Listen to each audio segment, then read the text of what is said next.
Salam sehat semua, apa kabar? Bapak harap kalian semua dalam keadaan baik-baik. Nah, pertemuan kali ini kita akan membahas tentang sekolah dan keluarga sebagai tempat melatih disiplin. Ya, berbicara tentang disiplin, kira-kira apa yang kalian bayangkan ya? Apakah tentara yang gagah, polisi, atau atlet begitu? Ya, baik. Untuk selanjutnya kita akan lihat materi kita bagaimana sekolah dan keluarga sebagai tempat melatih disiplin.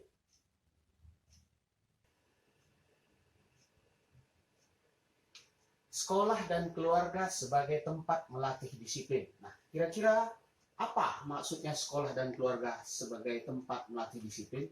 Nah, hal yang pertama yang harus kita lihat adalah memahami disiplin. Ya, disiplin adalah suatu sifat atau kemampuan yang dimiliki seseorang untuk taat dan dapat mengendalikan diri agar tetap mematuhi aturan yang telah dibuat atau disepakati.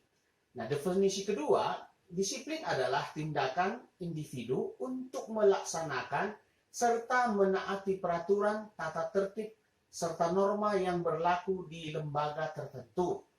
Nah, dari kedua pengertian ini, ya kita bisa simpulkan, disiplin merupakan suatu sikap atau perilaku yang tentunya diharapkan oleh banyak orang, khususnya orang berpendidikan.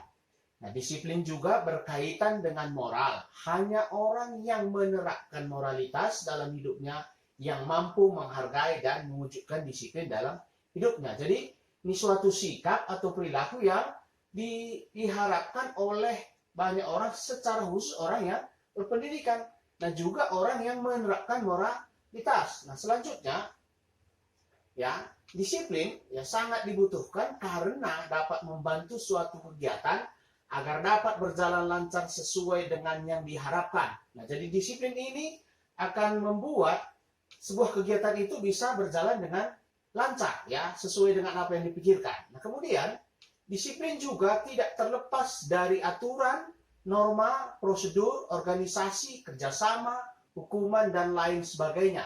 Artinya, aspek-aspek yang ada di dalam disiplin itu ya mencakup aturan, norma, prosedur, organisasi, kerjasama, hukuman, dan lain sebagainya.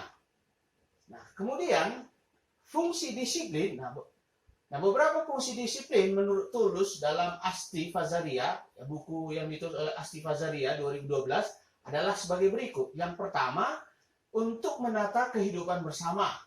Nah, kemudian untuk membangun kepribadian, untuk melatih kepribadian, kemudian di dalamnya juga nanti ada unsur paksaan, nah kemudian ada unsur hukuman, dan kemudian untuk menciptakan lingkungan yang kondusif.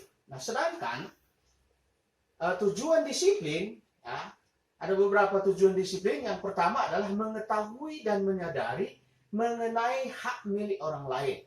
Yang kedua, mengerti larangan-larangan dan segera menurut untuk menjalankan kewajibannya. Artinya bahwa tujuan disiplin itu adalah membuat seorang mengerti ada rambu-rambu dan juga membuat orang mengerti dalam menjalankan kewajibannya. Nah, kemudian tujuan yang ketiga yaitu untuk mengerti tingkah laku yang baik dan buruk. Jadi tujuan disiplin itu adalah membuat orang untuk memiliki etika, begitu. Nah, kemudian tujuan disiplin yang keempat yaitu belajar mengendalikan keinginan dan berbuat sesuatu tanpa merasa terancam dari hukuman. Nah, kata kunci di sini adalah belajar mengendalikan keinginan. Artinya bukan setiap apa yang kita inginkan itu bisa kita lakukan. Ada batasan, ada norma yang mengaturnya. Nah, ini adalah tujuan dari disiplin. Nah, kemudian tadi materi kita adalah sekolah dan keluarga sebagai tempat melatih disiplin. Nah, di sekolah, ya sekolah juga memiliki disiplin. Nah, disiplin sekolah di sini yang harus kita pahami, ingat, sekolah sering juga disebut sebagai rumah kedua bagi siswa. Ya, kita menghabiskan banyak waktu di sekolah seperti di rumah. Ya, sekolah juga memiliki aturan sendiri. Aturan tersebut harus dipatuhi oleh semua warga sekolah, terutama para siswa. Nah, sebagai siswa Kristen, ya, otomatis kita harus menunjukkan sikap disiplin di sekolah. Jadi, ya, rumah kedua Kalian bisa bayangkan anak-anak bahwa kita datang jam 7 pagi sudah sekolah dan kemudian pulang sekolah itu pukul 13. Jadi ada 6 jam waktu yang kita miliki di sekolah, sehingga seringkali disebut sebagai rumah kedua bagi siswa. Nah, kemudian sekolah juga merupakan lembaga yang dapat membawa anak-anak bertumbuh menjadi manusia berguna bagi dirinya, bagi keluarga, gereja, dan masyarakat. Nah, kemudian figur yang dekat dengan anak-anak dan remaja setelah orang tua adalah guru. Dalam menjalankan disiplin, siswa membutuhkan keteladanan di sekolah. Nah, kemudian selanjutnya, ya, karena ada disiplin sekolah, tentu sekolah juga memiliki aturan. Nah, berikut ini merupakan beberapa aturan di sekolah. Nah, yang pertama biasanya datang tepat waktu, kemudian berseragam rapi dan bersih, mengikuti semua kegiatan belajar mengajar di kelas, menjaga kebersihan, ya, dan lain-lain. Dan lain-lain ini banyak, ya, ada jam istirahat bagaimana, kemudian hari-hari tertentu berpakaian apa, kemudian larangan membawa handphone, dan ada banyak lagi aturan lain-lain di tiap-tiap sekolah. Selanjutnya, ya, lalu apakah anak SMP perlu belajar disiplin dan melakukannya dalam hidup? Nah, pertanyaannya, kita tadi bilang bahwa biasanya kalau kita mendengar kata disiplin, yang teringat adalah tentara yang gagah, atau polisi yang gagah, atau atlet begitu. Ya, tapi apakah anak SMP perlu? Ya, otomatis dari definisi yang di atas kita rasa semua orang perlu disiplin. Nah, coba kita lihat apa yang disampaikan oleh Fazaria, ya. Jadi kata Fazaria, apabila di sekolah disiplin dikembangkan dan diterapkan dengan baik, konsisten dan konsekuen, maka akan berdampak positif bagi kehidupan perilaku siswa, ya. Berdampak positif bagi kehidupan dan perilaku siswa. Nah, disiplin dapat mendorong siswa belajar secara konkret dalam praktek hidup tentang hal-hal yang positif. Nah, kemudian melakukan hal-hal yang baik dan benar dan menjauhkan mereka dari hal-hal negatif. Melalui pemberlakuan disiplin yang konsisten, siswa belajar beradaptasi dengan lingkungan yang baik sehingga muncul keseimbangan diri dalam hubungan dengan orang lain. Jadi, kalau ada disiplin yang konsisten, maka siswa akan belajar beradaptasi dengan lingkungan dan juga bisa menjalin hubungan yang baik dengan orang lain. Ini menurut Fazaria. Nah, kemudian, ya, secara sederhana, ya, kita bisa simpulkan, ya, ini kesimpulan yang sederhana, dampak dari disiplin itu, ya, bisa kita lihat dari contoh berikut. Misalnya, disiplin bisa membuat seseorang tidak lagi menunda pekerjaannya, dan dengan tertib mereka bisa belajar. Nah, anak remaja biasanya kalau melakukan tugasnya itu, mereka akan selalu berkata, aku akan melakukannya nanti, begitu. Setiap disuruh nanti, akibatnya malah tugasnya tidak selesai. Tapi kalau ada disiplin, ada sanksi yang diberikan, mereka akan, ya, kalian juga akan melakukannya dengan tepat waktu. Ya, nah, kemudian disiplin dapat mewujudkan ketertiban dan kelancaran dalam proses belajar mengajar. Nah, aturan ini, ya, jadi di sekolah itu, ya, aturan yang dibuat itu supaya ada kelancaran dalam proses belajar dan mengajar. Ya, masuk jam 7 begitu. Keluar nanti jam 13. Nah, ada rentang waktu yang harus dipatuhi. Nah, kemudian jam pertama nanti pelajarannya apa, jam ketiga apa, keempat apa, kan tidak mungkin ada orang bilang jam pertama orang belajar biologi, kemudian ada juga yang mau belajar. Jadi tidak teratur begitu. Tapi kalau misalnya ada disiplin, ada aturan, ya, jam pertama belajar ini semua jadi bisa teratur dan akan ada kelancaran dalam proses belajar mengajar. Nah, selanjutnya, disiplin bisa membuat kelas menjadi tenang dan teratur dan tidak hiruk-pikuk. Nah, kalian bisa bayangkan kalau kelas itu tidak ada aturannya, semua orang mau melakukan hal seenaknya, ini bukan kelas namanya, tapi pasar begitu.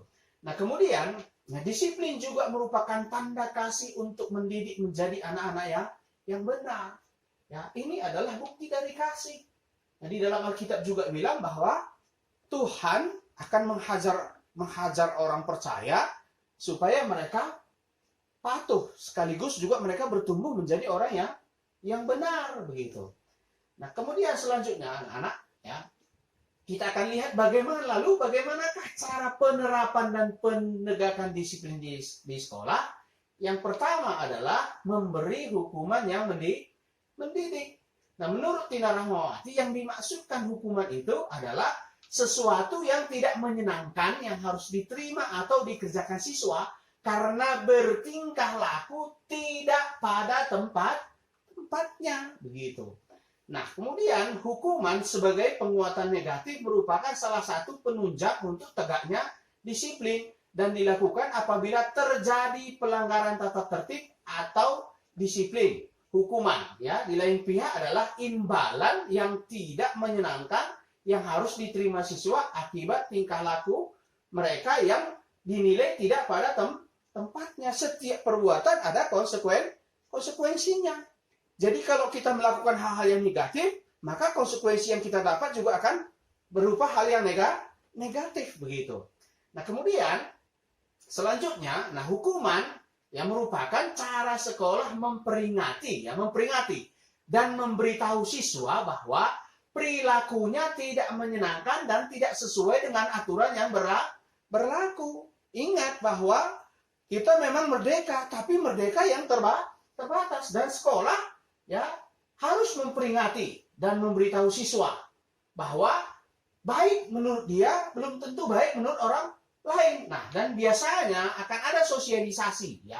Sosialisasi peraturan pada siswa ya selalu ditekankan berulang-ulang, bukan hanya pada waktu diterima, tapi setiap saat, bisa upacara, apakah pada waktu masuk berbaris pada pagi hari di kelas begitu. Nah, kemudian selanjutnya, jika penegakan disiplin dilakukan dalam perspektif iman Kristen, maka ada tahap-tahap yang harus dilalui, ya, yaitu ditegur di bawah 4 mata, kemudian yang kedua kalinya, ya, bersama dengan guru BP, lalu ditegur sekali lagi, barulah dijatuhkan hukuman yang mendidik. Bukan untuk menyakiti dan membuat siswa ketakutan, ya. Dalam penegakan disiplin, sebaiknya dari dalam diri siswa itu tumbuh keengganan untuk melanggar disiplin ketimbang ketakutan yang bersifat paksaan belaka.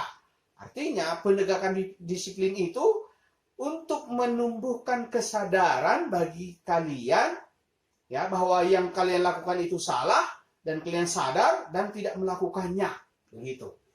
Ya.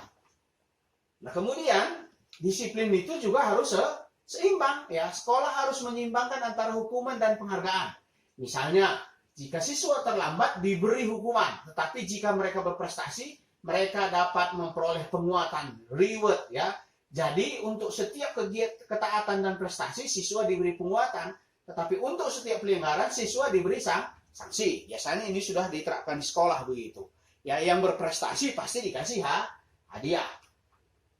Nah, selanjutnya itulah tadi ya bagaimana konsep disiplin di sekolah. Nah, kemudian sekarang kita akan melihat bagaimanakah disiplin di rumah ya. Kalian tentu ingat bahwa ya rumahku adalah istanaku. Kemudian juga bisa pernah mendengar lagu Keluarga Cemara ya, apa itu? Ya, harta yang paling berharga adalah keluarga begitu. Jadi harus dipahami fungsi atau lembaga pertama juga yang dibentuk Tuhan adalah keluarga. Keluarga ini adalah dasar dari segala sesuatu, ya, termasuk dalam hal pembelajaran, kemudian dalam hal pendisiplinan dan pembentukan karakter. Nah, di sini disiplin di rumah ini, keluarga, ya, dalam hal ini orang tua adalah pendidik pertama dan utama bagi anak-anaknya. Oleh karena itu, orang tua harus jadi teladan bagi anak dalam hal disiplin. Nah, aturan dan tata tertib di rumah harus dijalankan secara konsekuen. Orang tua hendaknya konsisten dalam menerapkan aturan. Tiap anggota keluarga memiliki peran masing-masing supaya peran dapat efektif. Ya, maka dibutuhkan aturan-aturan yang mengikat secara tidak tertulis. Jadi saya pikir juga tiap-tiap keluarga itu pasti ada aturan-aturan. Mungkin saja orang tua kalian membuat jadwal kalian, mungkin saja ada hal-hal yang harus dipatuhi begitu ya. Dan memang keluarga adalah basic yang pertama. Nah, kemudian pola yang dapat dipakai dalam pendisiplinan di rumah ya. Yang pertama adalah masalah pendisiplinan, masalah waktu. Ya, salah satu contoh tentang penerapan disiplin di rumah adalah disiplin waktu. Perlu ada pengaturan waktu yang seimbang antara bermain dengan belajar. Ya, ada penelitian yang menyatakan bahwa anak-anak dan remaja menghabiskan terlalu banyak waktu di depan TV dan permainan elektronik. Dampaknya pada proses sosialisasi dan kesehatan, yaitu waktu belajar menjadi berkurang. Demikian pula waktu untuk bersosialisasi dengan sesama. Selain itu, kesehatan syaraf mata dan tangan juga dapat terganggu. Nah, alangkah baiknya kalau tiap-tiap keluarga itu ya punya jadwal harian untuk anak-anak mereka begitu. Ya, kapankah mereka harus bangun pagi, kemudian berangkat sekolah, pulang dari sekolah, jam berapa, waktu bermain, waktu menggunakan gadgetnya, waktu menonton TV, waktu belajar, waktu mereka melakukan tugas yang diberikan orang tua begitu. Nah, kemudian ya, penguatan moral atau pembatasan pergaulan. Ingat, pergaulan yang buruk merusakkan kebiasaan yang baik. Nah, orang tua harus juga tahu dengan siapa anaknya bergaul begitu. Ya, apalagi sekarang ya pergaulan yang buruk merusakkan kebiasaan yang baik. Nah, kemudian selanjutnya adalah orang tua harus menjadi mitra bagi anak remaja. Nah, apakah kalian sering sharing dengan orang tua kalian? Apakah kalian juga sering melakukan orang tua menjadi sahabat kalian begitu ya? Apalagi di masa SMP, masa remaja, masa pubertas, ya orang tua menjadi mitra itu sangat penting bagi anak-anaknya, ya. Jadi orang tua ya perlu melakukan pendekatan-pendekatan yang tepat agar dapat mengerti dan memahami masalah anak remajanya. Nah, jika tidak dalam hal ini akan menyebabkan banyak kesalahpahaman di antara mereka. Nah, selanjutnya ya, orang tua dan guru harus memahami bahwa bagi anak-anak remaja, hal-hal yang menyangkut identitas, kebebasan, dan harga diri itu amat sensitif begitu. Jadi orang tua harus juga paham konteks itu. Ya, jadi harus dipahami. Kalau tidak akan timbul pertentangan gitu. Nah, kemudian, komunikasi. Ya, komunikasi yang dengan remaja akan banyak membantu orang tua menghindarkan konflik. Itu berarti bahwa orang tua perlu bercakap-cakap secara bermakna, juga meluangkan waktu yang bermutu bersamanya, begitu ya. Jadi orang tua juga harus sering mendampingi, sering menanyakan. Jadi ini komunikasi ini sangat penting, ya. Nah, jadi ada family time seharusnya begitu. Nah, kemudian jadi penerapan disiplin di rumah hendaknya dilakukan secara berimbang. Menertibkan remaja tetapi juga sebagai sarana mengekspresikan cinta kasih dan perhatian orang tua bagi masa depan anak. Disiplin yang disertai dengan kekerasan tidak akan menghasilkan perubahan yang berarti, tetapi cinta kasih dan konsistensi dalam menjalankan aturan diharapkan membawa perubahan bagi remaja begitu. Nah, selanjutnya ya, dari pemaparan tersebut ya kita bisa pahami secara singkat bahwa memang sekolah dan rumah itu sebagai tempat mendidik dan melatih disiplin yang pertama begitu. Jadi kalau misalnya sekolah dan rumah sudah menerapkannya dan kalian bisa belajar dari sini, ya, maka saya pikir kalian juga pasti akan menjadi anak yang memiliki karakter yang baik. Ya, jadi dua lembaga yang amat penting sebagai pendidik dan pelatih bagi penerapan disiplin remaja, yaitu sekolah dan keluarga. Dengan demikian, peran orang tua dan guru amat penting, bukan hanya sebagai pendidik, namun juga terutama sebagai teladan yang menunjukkan contoh nyata pelaksanaan disiplin melalui pikiran, perkataan, dan perbuatan mereka. Disiplin bukan hanya sekedar pemahaman konsep, melainkan praktek kehidupan yang harusnya nyata dalam tingkah laku siswa. Artinya, ya, like father, like son, like mother, like daughter, dan guru kencing berdiri, murid kencing berlari. Artinya penekanan teladan sangat penting di dalam konteks disiplin ini. Nah, kemudian ini mungkin rangkuman dari materi kita hari ini yang bisa kita pahami, yaitu disiplin merupakan sikap hidup yang harus dijadikan kebiasaan hidup. Ya, jadi ini harus menjadi sebuah kebiasaan hidup sehingga menjadi sebuah karakter bagi kita. Ya, dan bukan hanya menyangkut ketaatan. Jika dijadikan pembiasaan hidup, maka akan dilakukan secara konsisten kapan dan dimanapun. kamu berada, entah di sekolah, di rumah, di gereja, maupun di dalam masyarakat. Sekolah dan keluarga adalah dua lembaga yang lebih berperan dalam menumbuhkan dan membangun disiplin dalam dirimu. Semua lembaga pendidikan meletakkan disiplin sebagai hal penting yang menjadi bagian tak terpisahkan dari proses pendidikan. Ya, jadi anak-anak, ya itulah gambaran dari sekolah dan keluarga sebagai tempat melatih disiplin. Memang penjelasannya agak panjang, tapi kalau kalian belum mengerti sepenuhnya, mungkin ya materi ini bisa dilihat berkali-kali dan kalian bisa memahaminya dengan lebih baik. Jadi sekian dulu pertemuan kita, sekian dan terima kasih.